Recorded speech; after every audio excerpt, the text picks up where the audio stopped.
This piece of Lisa is being brought to you by Mutual Security Credit Union. Find out more at mscu.com. And now I want to turn to last night's debate, and I want to play some clips and hear what you have to say about this. I want to hear a little bit from Rick Perry, who dominated the discussion for a lot of it. It was his voice that I kept hearing.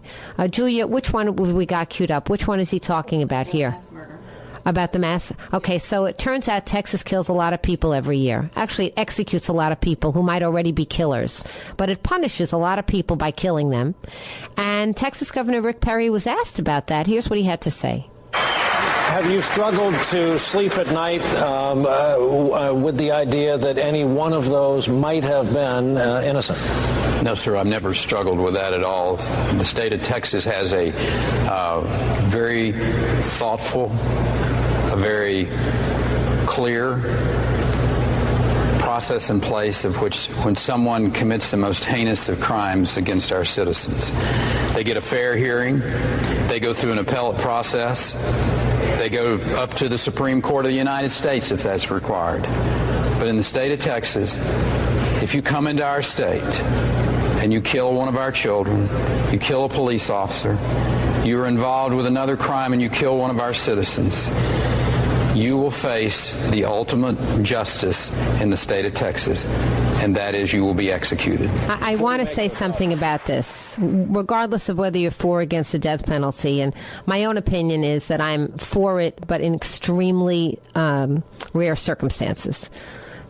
Rare circumstances, I'm for it. I'm not for it all the time, and I'm not for it knee-jerk, and I'm not for it for felony murder. I don't believe people should be executed if in the course of committing a felony they don't actually kill anybody. I don't think that they should be killed.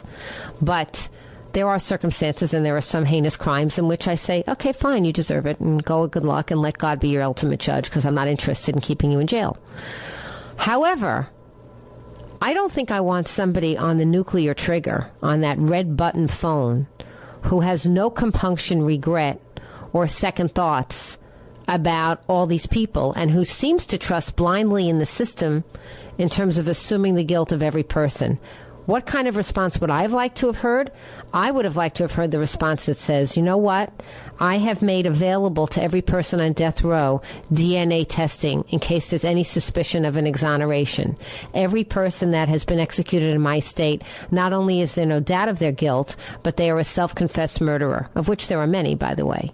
And anybody who might have presumably been even a scintilla of innocent is still on death row, but I personally have not executed.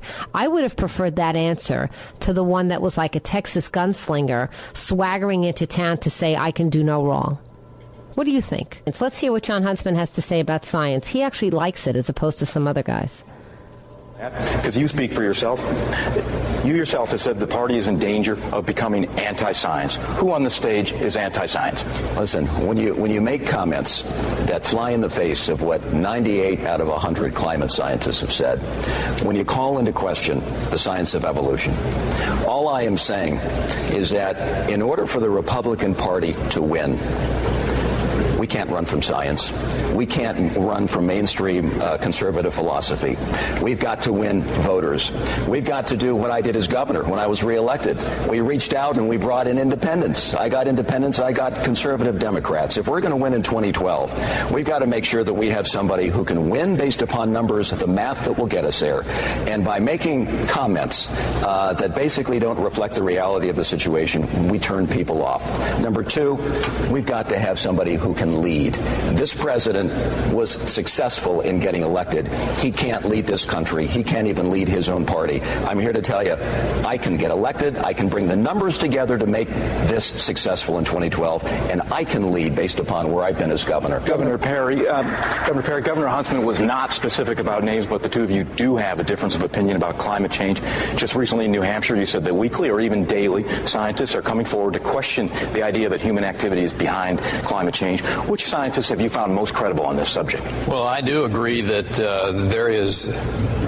the science is not settled on this. The idea that we would put Americans' economy at jeopardy based on scientific theory that's not settled yet.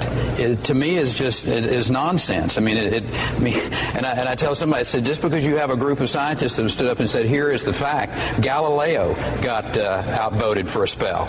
But the fact is, to put America's economic future in jeopardy, asking us to cut back in areas that would have monstrous economic impact on this country is not good economics, and I will suggest to you is not necessarily good science. Find out what the science truly is before you start putting the American economy in jeopardy. We have to find out what the science truly is. So 98 out of 100 is not finding out what it is. I have more to say about this. You remember the old joke? It's a great joke. Of course, if I tell you it's a joke, I've already told you that you have to laugh at the punchline. So it's not really a joke, but here's the story. A man is in a small boat in the middle of the ocean, and it springs a leak, and it's sinking. And it's sinking. And a passing person comes by in a small boat and throws him a life jacket. And he says, no, thanks anyway. I believe in God. God is going to save me. You've heard this one, right? And then a bigger ship comes by and throws him a tow rope. And he says, no, it's okay. I am a religious man. I know my God is going to save me. And he says, thanks anyway. And the ship continues to sink. And a helicopter comes from above and brings him the rope and dangles it down. And he says, I'm okay. I have faith in God. It's going to be okay. Thanks anyway. And he drowns and he dies. And he gets up to the gates of St. Peter and he says, God, why have you forsaken me? I was so good. I believed in you. I had faith. And he said, forsaken you? I sent you the life jacket. I sent you the tow rope. I sent you the helicopter. What do you mean forsaken you? I was there. You weren't looking. So when I heard Rick Perry, we got to play this again, on last night's debate, once again arguing that there's no such thing as climate change, let's just talk about it. How many earthquakes do we need? How many flooding events do we need? How many hurricanes do we need? How many extreme temperatures? How many snowstorms? How many tsunamis? How many do we need to understand that we are in the middle of climate change right now? How many signs does God have to send us? You know, Michelle Bachmann was accused not too long ago of saying that she thought all these things were signs, but she didn't understand what they were signs of. She thought they were signs of our moral degradation, of, you know, the way society was crumbling, that God was sending these signs like Noah and the flood. No, Miss Bachmann, I disagree. It's much simpler than that. You don't have to read that much into it. He's actually sending signs of climate change. Because climate change, by definition, is marked by extreme changes in weather patterns. That's what climate change is. It isn't all of a sudden it gets a little hotter. It's all of a sudden you have a lot more storms and you have weather patterns that didn't used to exist in other places. And you have birds flying at altitudes and in latitudes that they never used to fly. And you have migratory species that are places they don't belong. That's actually evidence of climate change. How many more signs do we need? I kept thinking about that old joke. And one day, if we keep going like this, we're all going to reach the gates of heaven. And we're going to say, God, St. Peter, whoever, we're going to say, I don't understand. Why did I perish in that flood? Why did I perish in that earthquake? Why did I perish in that tsunami? And he's going to say, how many signs did I need to give you?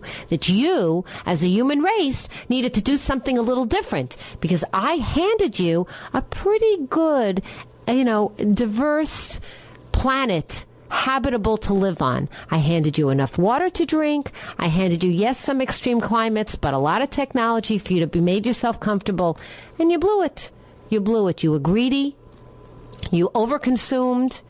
You didn't grow where you should grow. You overgrew in other places. You created genetically modified seeds so that the seeds wouldn't replicate itself. You changed what I did. I gave you seeds that regrew every year. Instead, you created genetically modified ones that only grow one season. You mucked it up, Mr. Human Being. You mucked it up, and look what you got. You get planetary catastrophe. You get multiple deaths and multiple starvation and multiple ruin. I'm just saying, it's just like the man in the rowboat. How many signs do you need? You've just been listening to A Piece of Lisa. If you'd like to listen to the whole 2-hour show, please go to lisawexler.com where all shows are archived. And do follow me on Twitter @Lisa Wexler. Thanks for listening.